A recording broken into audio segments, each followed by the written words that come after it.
The government has prolonged the dusk to dawn curfew in 6 counties located in the North Rift Valley for an additional 30 days.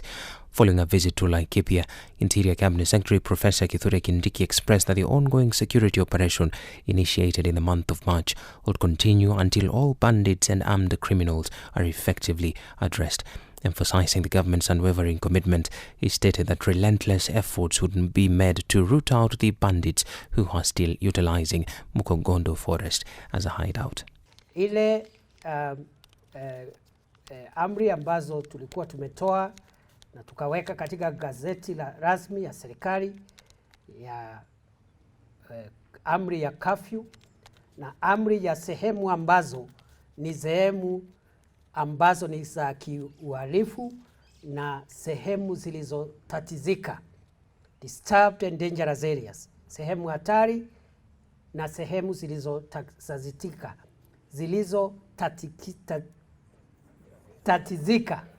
Those places, those orders are reviewed. They have been extended with effect from midnight today for another 30 days. And please don't ask me when the operation will end, because I don't know.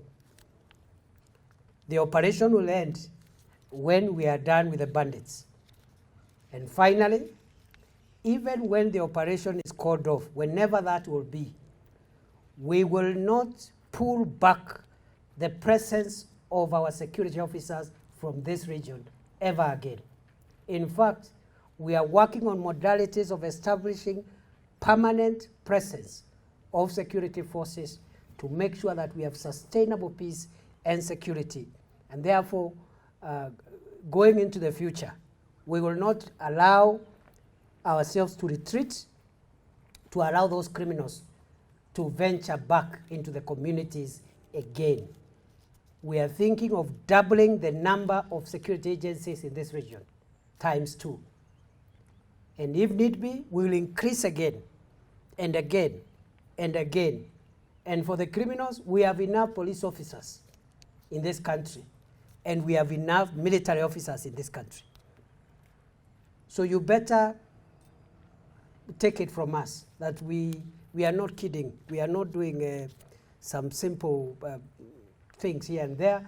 We are here permanently. We must secure our country, and there are no two ways about it. As I said before Parliament the other day, it's either Kenya or bandits. It's either the government or bandits. And I know Kenya and the government of Kenya will not give way. It is the bandits that must yield to a secure Kenya. Health Cabinet Secretary Susan Nakhumicha has pleaded with Kenyans, including those demanding her resignation amidst corruption allegations related to the donor-funded National Malaria Program, to grant her the necessary time to rectify the challenges afflicting the Kenya Medical Supplies Authority. Her response comes in light of criticism from a segment of Kenyans, including Azimio leader Raila Odinga, who argue that she should have stepped down due to the significant responsibility she holds within her portfolio.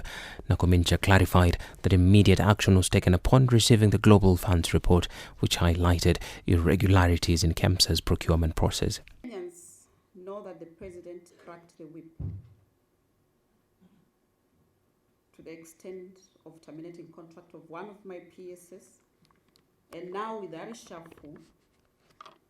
But as it is Kenyan culture, in reading the president's speech, everybody missed out on the step that had been taken by the cabinet secretary. And the speech was very clear, the decision that the president took and what the cabinet secretary had done. I think Kenyans need to know that last week on Thursday, immediately after the release of that report, I did write to EACC and asked them to come and investigate. And when I was speaking to Twalib on Monday on WhatsApp, asking him whether he has received my letter, he said he hadn't. And that is how corruption fights back in this country.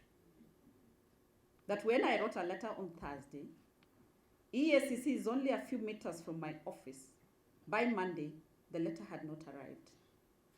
But thankfully, Twalib confirmed to me and said, Madam CS, you don't have to worry. I have already released my officers and they're already at KEMSA doing their work. That is how determined I am. Nancy Karigithu, a marine expert, has officially announced her candidacy for the position of Secretary General of the International Maritime Organization, endorsed by the African Union. Karigithu aims to succeed the current Secretary General, Kita Klim, from the Republic of South Korea, whose term concludes later this year.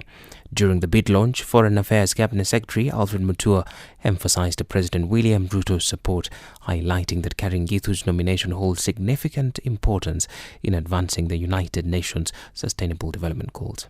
We can bring change at the helm of IMO by gender mainstreaming the organization at the top, which shall be the hallmark and direct outcome of this year's edition of the much celebrated International Day for Women in the Maritime Sector, which is happening tomorrow, the 18th of May, only for the second year.